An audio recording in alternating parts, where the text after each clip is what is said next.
Do you find yourself constantly hustling for the next project, always on the lookout for ways to increase your freelance earnings?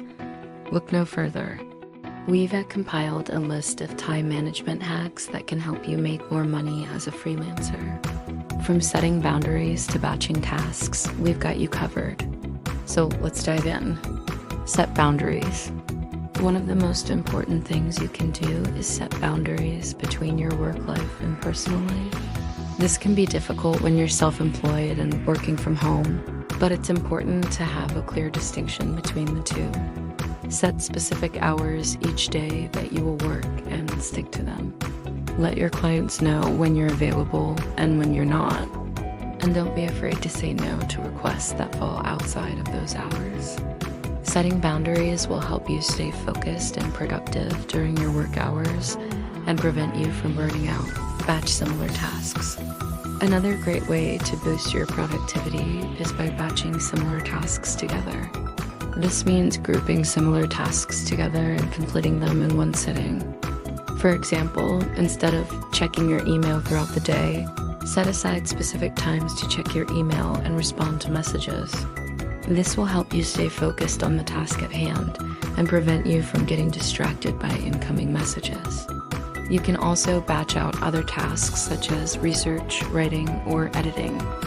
By grouping similar tasks together, you'll be able to complete them more efficiently and free up your time for higher priority work. Take advantage of downtime. It's important to be prepared for unexpected downtime. This could be due to a slow period in your business or unexpected events like the weather. When downtime hits, use it as an opportunity to catch up on things like admin tasks, research, or professional development. You can also use this time to network and reach out to potential new clients. By taking advantage of downtime, you'll be able to keep your income stream steady even when work is slow. Don't be afraid to raise your rates. One of the best ways to increase your freelance earnings is to raise your rates. However, it can be difficult to justify raising your rates if you are not sure how to value your work. If you're feeling undervalued or underpaid, don't be afraid to raise your rates. Do your research to find out what other freelancers are charging for similar work and use that as a benchmark. It can also be helpful to have a portfolio of your best work and a list of your accomplishments to refer back to when asking for a raise.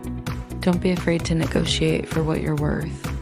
Remember that increasing your freelance earnings is a marathon, not a sprint. It takes time to build a successful freelancing career. So don't get discouraged if you don't see results immediately. Just keep hustling and you'll eventually get there. If you found these tips helpful, please leave a like and comment below with any other tips you may have. And don't forget to subscribe for more content.